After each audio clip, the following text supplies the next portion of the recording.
How's it going, people? Team Bubba are back with another video, here to kick some more scammers backside. And in this episode, which is part 3 of the whistleblowers interviews, we're going to be covering part of Kim's hierarchy, the structure of how things are set up.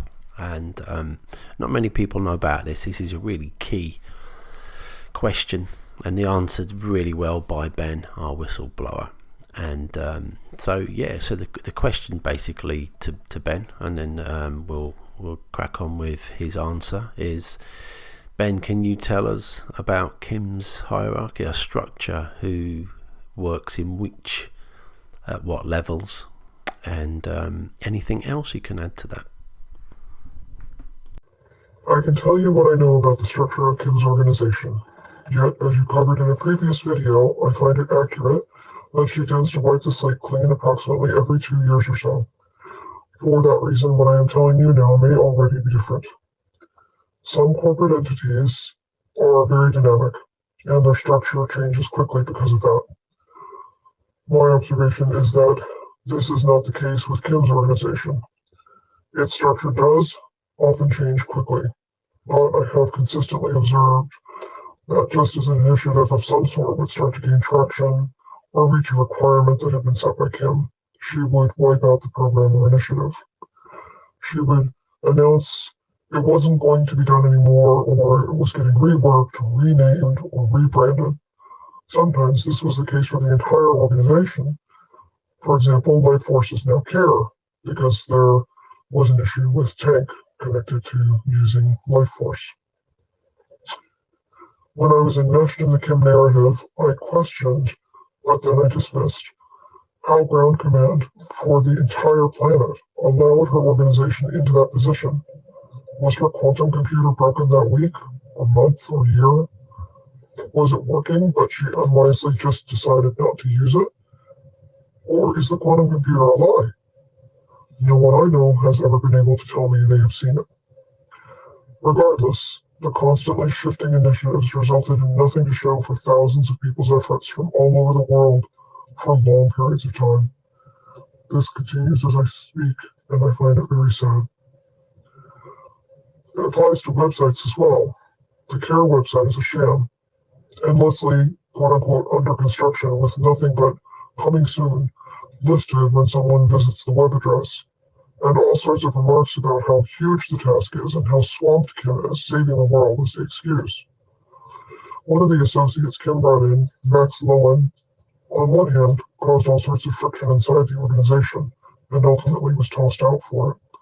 On another hand, Max at least made a website from stolen research done by Kim's volunteers that had a bit of substance. That was launched within a few months.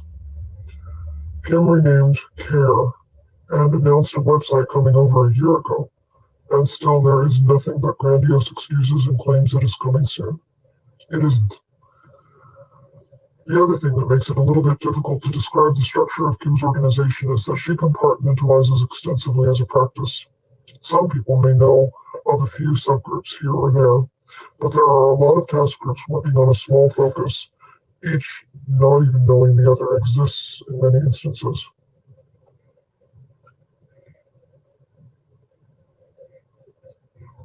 Compartmentalization so that one area doesn't know what the other area is doing, and only a few of the entire picture, also seems to be a hallmark by which corrupt government organizations and other corrupt organizations operate. This is especially sad and disheartening, because this organization was meant to be creating only good things for the entire planet. Good-hearted, often highly skilled people come together to do just that, many times only to be thwarted by indecision, or lack of action, or no communication, or getting removed with no clear reason, or via no resources allowed to be applied, even though theoretically the best resources are at Kim's command. One thing I have noticed is that anyone who makes it to roles that have some sort of leadership position tend to be very devoted and work for long hours. Also, oftentimes the dynamics of the upper level roles, for lack of a better term, can be very unprofessional and immature, especially behind the scenes. But even in the chat, threads before Kim out of the blue decided to shift into unidirectional channels, so people commenting and interacting together is very limited. I know of upper-level internal group meeting conversations that are often very unkind and critical towards others. Not at all what you might call spiritually evolved or professional or kind. That would often be reflected in the attitude of the people designated as admins for different Telegram chat threads. It was very common for admins to demean people, kick them out, and block them from chats, and also to be helpful to them with information or clarifying answers to reasonable questions. It was also very common for Kim to get on chats to defend herself and put people in their place, oftentimes pretty harshly.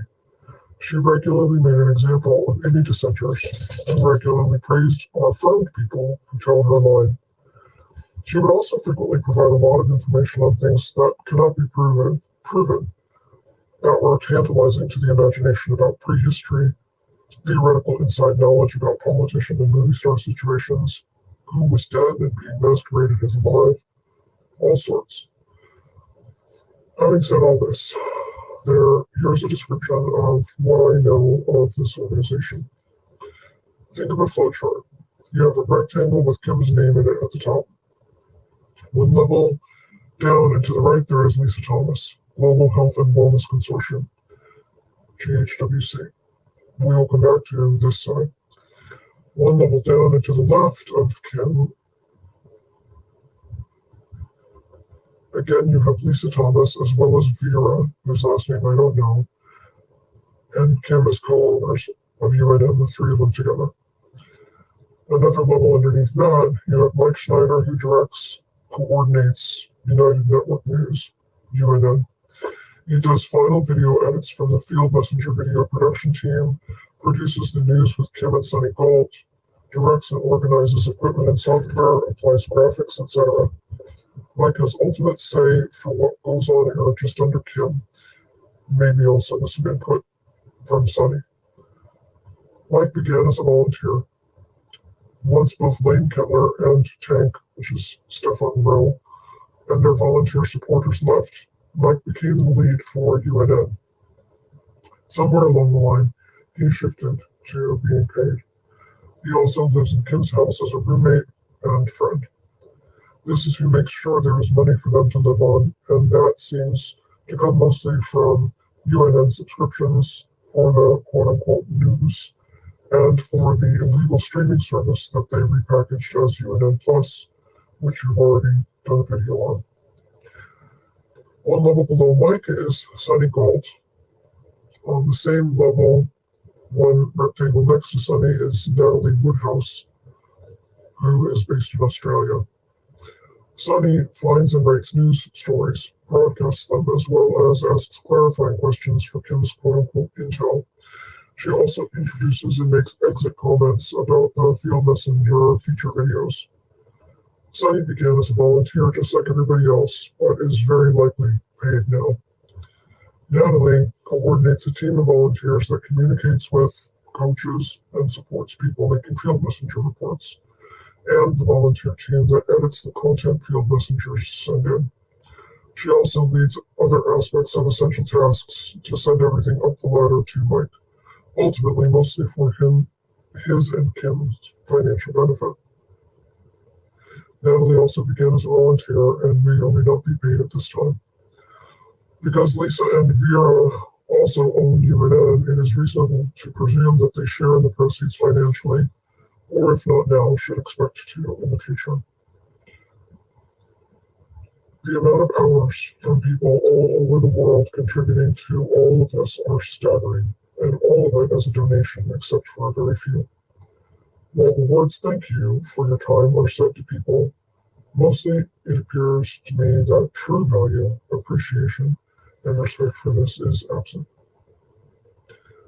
Now, if you go back in your mental picture to the top of the flowchart, we go from the top rectangle of Kim down one level to the right, which is Lisa Thomas, heading the Global Health and Wellness Consortium, GHWC.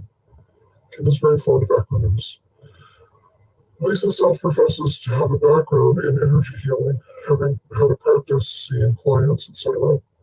She also claims and seems to be very knowledgeable in the use of supplements, cleanses, and essential oils. The latter two items appear to benefit her financially, directly or indirectly. Her quote-unquote essential oils thread under the care banner on Telegram frequently provides a link to order or join the doTERRA multi-level marketing company under Lisa's account.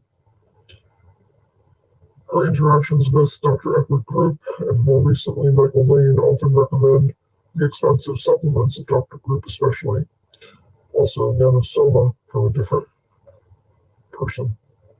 It is possible there is a kickback to Lisa and or Kim for these products. In fact, likely. While there is a lot of beneficial information for wellness offered, there is also a lot of cutting, excommunicating, and an intolerance for being questioned in these Telegram groups. Lisa often states that she is quote-unquote on calls with Kim 6 to 8 hours each day or more.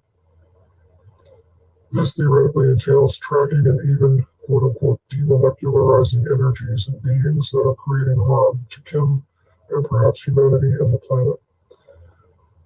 Kim has taught people how to do this on a History of the Earth video via directing their own personal energy in a particular way in a meditative state. As usual, there is no way to tell if the energy or entity that is targeted actually becomes demolecularized, but that is not a big surprise. The GHWC that Lisa heads is supposed to replace the World Health Organization, WHO. Emma Sky helps Lisa with a huge amount of administration support, as far as I know, as a volunteer. By the way, CARE, the Center for Amity and Restoration of Earth, is supposed to replace the United Nations. I think I might have forgotten to say that earlier. So there's Lisa with the GHWC, and one level down from that is the Assurance Card. One of the primary tasks connected to this is supposed to be free healthcare and more, such as massages, yoga classes, supplements, and mental health for humans and animals alike worldwide. Under the Assurance Card, there is a rectangle for doTERRA essential oils and for Dr. Group's products and nanosoma products. All of these are touted as very high quality by Kim, by Lisa, really endorsed. And all the products are very expensive for an average household income, especially these days. The links in those chat threads create an income stream to Lisa and possibly Kim. As I said in my earlier interview question, the Assurance Card is presented to people that follow Kim like it is actively getting set up, but there is nothing to indicate this is progressing. There is no work, no website content, no pilot program, no meaningful health practitioner engagement. It is nothing but pie in the sky. Having seen many businesses over the years create research and development programs and products, I can safely say this organization, especially if Kim is who she says she is, should be well into trials by now at minimum. Instead, crickets, except for Kim extolling its virtues and ramping up excitement for everybody to look forward to this wonderful thing that will bring them so much relief. The deceit is truly disgusting. This is a talk fest, generating hopium for followers desperately wanting to help make this world a better place, or believe that somehow in secret there are plans being activated to make it so, and desperately wanting what Kim says to be true, especially because world circumstances are often so grim. For this reason, I find Kim to be the worst type of charlatan. When people are finally willing to face what's going on and not going on, and will be brokenhearted and likely feel foolish and possibly harden up their hearts that are open or were open in response. To the right of the Assurance Card rectangle, there are working topics on food security, and another rectangle, drinking water restoration, and another one, environmental water restoration, and another one, trauma and recovery centers. There is a class that is supposed to train people that want to do healing and teach each other how to heal themselves, and teach others how to heal themselves. And likely there are more focused topics of which I am unaware. As I said earlier, things are in compartmentalized facets so that volunteers are working in isolated, small, focused areas without a lot of crossover wherever possible. In many of the topics, there are sometimes over 1,000 people on those chats from so many countries, either contributing links and information and or just reading links and information. All of it, to my knowledge, is contributed and facilitated administratively on a voluntary basis. Oftentimes, the information is very good and very helpful, which is where this whole situation becomes so muddy. Here are all these good propositions, lovely people creating community via the internet and helping each other, but it's all based on a lie. Part of why it is so hard on people that leave or are thrown out is that they lose connection with a rich community of wonderful people. If you remove Kim from the equation, actually put someone in there who could lead people, who have concentrated commitment from all over the world, willing to contribute their energy, you could create magnificent results. Instead, you have people that try to create results just to spin their wheels, thinking they may get somewhere until they realize they can't. I remember the premise that an expert once made that the COVID con was so effective because it created a situation of confusion combined with isolation. In that space, it was easy to create a form of mass hypnosis. I think in some ways people bonded and connected especially strongly in the care and life force communities during the COVID experience. That is part of why they take Kim's information in as gospel, no matter how far-fetched it is and how little evidence or tangible result is presented. What should exist under each of these rectangles is lots more levels of who is supporting the project with website work or research work or leading task teams that actually produce something, etc. But none of that exists as far as I can tell. Further, this lack of producing anything supports everything I'm saying. If anyone confronts Kim about this type of topic, she basically uses the fallback of, well, I would be a lot further along if I didn't have to save the world every 5 minutes. Then she would produce some elaborate story of how she did just that in the past 5 days alone, 50 different times. Of course, none of which can be verified. Nonetheless, she delivers it with such conviction and a tone of scoffing at the prospect that someone would doubt her, that she is then flooded by comments of gratitude and honoring and awe by people that follow her. It's all based on fabrication. She creates an awful lot of psychic energy headed her direction and gives back nothing but fiction and entertainment presented as fact. If people knew it was a soap opera or a proposed movie plot and didn't believe it was real, this would be much less harmful. Lisa is very much like Kim in her cut you off, cut you out way, paired with a no result or accountability approach. She also presents herself as a fantastic font of beneficial information on health via creating interviews with people who have a lot of knowledge on the topic and by asking fairly intelligent questions and engaging with them, structuring the discussion so that it also often makes her look really good. Going back to the top of the flowchart to Kim. Go one level down and once again to the right of the rectangle for Lisa Thomas, and there is a rectangle for a woman named Monica with the Global Education and Awareness Consortium, GEAC.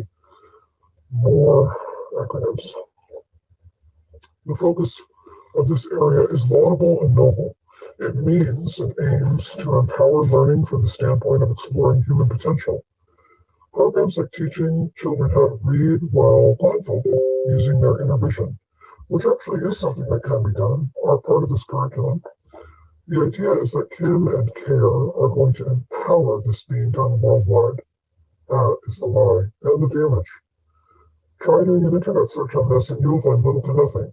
That's ridiculous because it has been being worked on actively for years.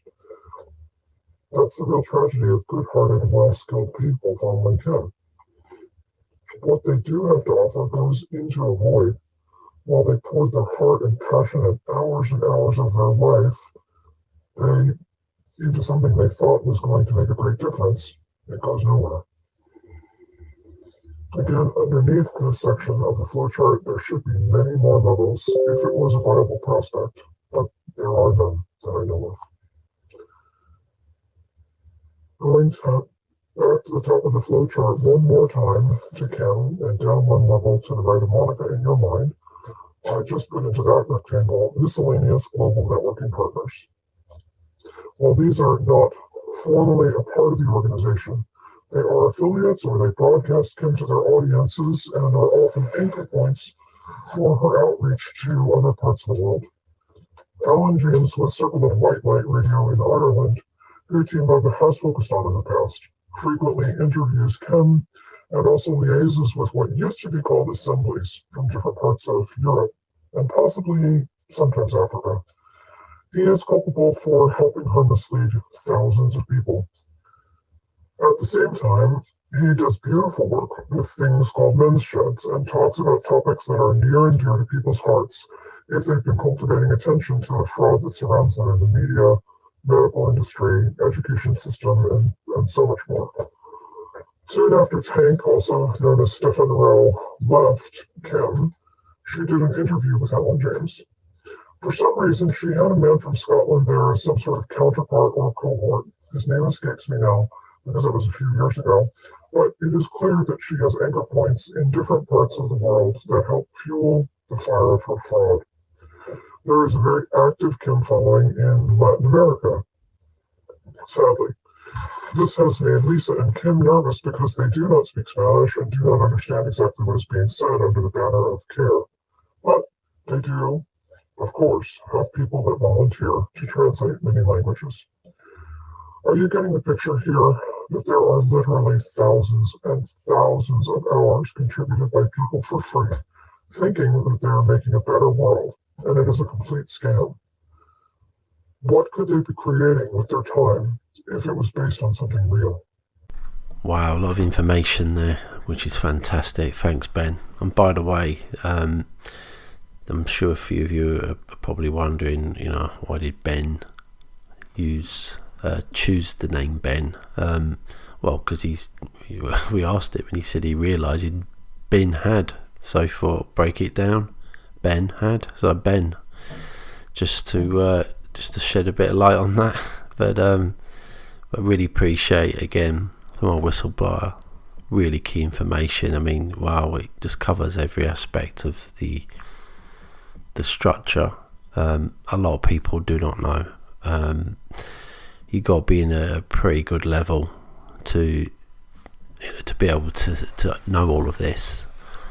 And as we ask more questions for Ben, you'll start to fit the pieces together, and it'll be more obvious to you why most of what Kim puts out. She's definitely not doing it for humanity. She's doing it for her bank account and her associates that are linked to that. I mean, this is kind of, a lot of people didn't know, UNN, IPTV, who are part of it, who owns it, and now you kind of get an idea that it's a business. And these people that are, especially Lisa Thomas, she gets invited into the whole of this through Tank, and we know how that happened. She used to be a massive fan of Tank, and now he's a scumbag. That's the way she says it anyway. And she's one of the people out there that are putting things out about Tank, that he's not a nice person. And we're going more and more into this as we go along. But since Ben has been, since the first couple of episodes of his whistleblowing interviews, we've had a few people coming forward. They're not at the moment willing to do audio voices interview, but they're sharing with us things that kind of clarifies everything that we already knew, and also what Ben said, from the money making side of it. You get Telegram groups that are set up to have direct appointments with the likes of some of these doctors that are on UNN. So you can ask for advice, like consultation, but there's a fee involved. It's not free. You have to pay money, things like that. But we'll go into that in other videos. But this is it's been a long one already, but a cracking answer from Ben, and thank you very much again. We really appreciate, we know what a sacrifice you're making, and for those people out there that I know appreciate your honesty, and we've not at once changed anything that Ben said. It's all his words. So thank you again. Now, if anybody listening to this has a question for Ben, or has some suggestions that maybe he can cover going forward, then please put them in the comment section and we'll do our best to address them. Once again, thank you very much. We'll try and get more videos out soon. Sorry for it's taken so long for this one, but we'll do our private lives. We've got jobs and families, and that comes first. But I just wanted to get this one out because it's really important. Thanks again, everyone. Take care. Bye bye.